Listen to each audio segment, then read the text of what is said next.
Nandito po tayo ngayon sa mismong bukana ng ilog ng San Agustin Sur. At kung mapapansin nyo po, ang mga basura sa likod ko, ay ito ay ilan lamang sa epekto ng pagtatapon ng basura ng mga tao. At sa panahon ng pag-high tide at pag-low tide, ang mga basura na mula sa kanilang bahay o sa ilalim ng kanilang bahay ay ano din ng tubig. At pag sa panahon ng pag-low tide, ito ay dadalhin ng tubig palabas dito sa bukana papunta doon sa karagatan.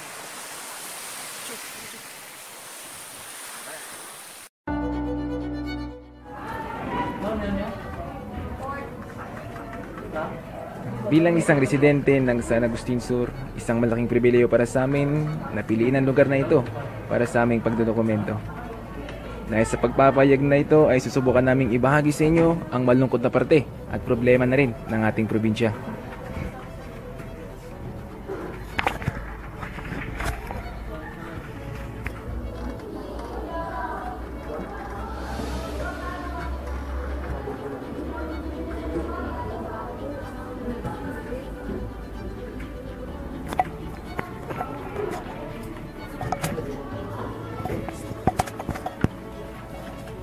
Siguro nga'y hindi na makabago para sa inyo ang mga nakikita nyo ngayon.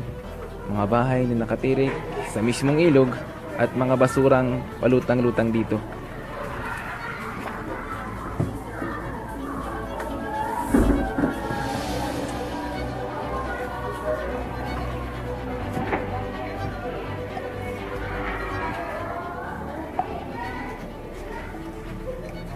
Ano nga ba ang dahilan bakit hindi mapigilan ang pagkalat ng mga basura sa ilog, lalo na kapag ito'y malapit sa mismong syudad?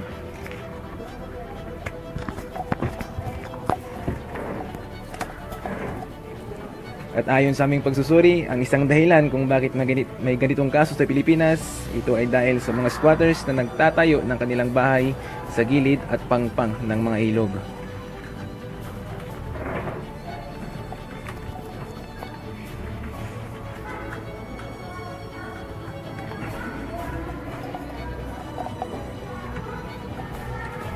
Sa Tandag City, hindi lamang San Agustin Sur ang may mga pamilyang nakatira malapit sa ilog, maging pati na rin ang Barangay Dagukdok, Tilahi, Kabugan at Bungtod.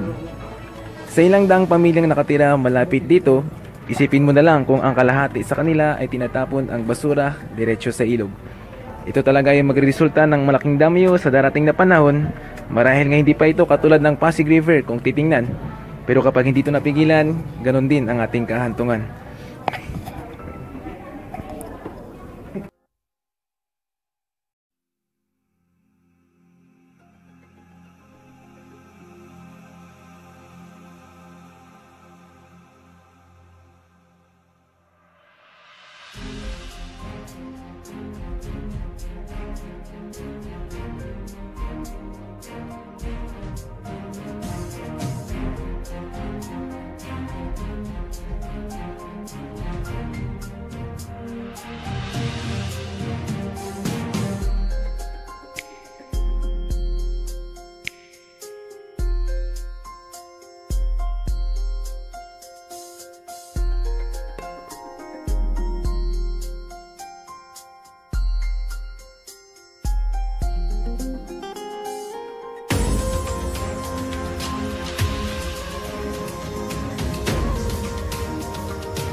Karon sa sir, ang problema sa pagkagamit ng basura sa ilog, ang unang kita naman yaw na squatter bitaw sa pusa rason kaya bukan sa tubig. Dapat man sa di man sila makakot.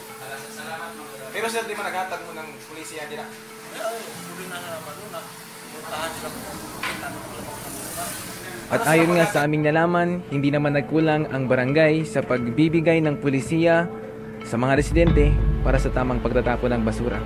Sa katunayan nga, mismong si Jenny na residente sa mismong barangay ay alam ang mga pulisiyang ito.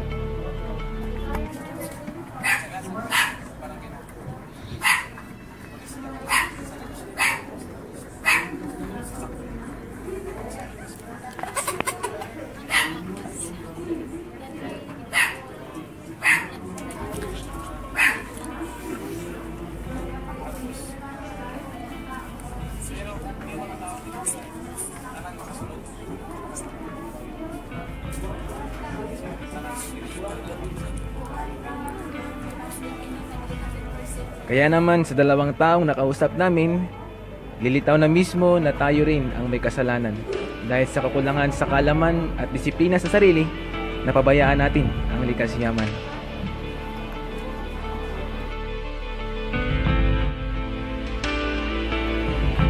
Kahit may mga pulisiya pang naimplementa mula sa gobyerno o barangay, ito'y magiging walang bisa kung ang mismong sambayanan ay walang pagkakaisa upang tuparin ang mga ito. Pero may mga ubang tao na din sila. Oo. Kadaghanan na niya tumating sa tubig. At sana magkaroon pa ng dedikasyon ang bawat isa na sundin ang mga regulasyon para matuldukan na ang ganitong mga problema.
As I pull away this greased up, torn down driveway, so much has changed.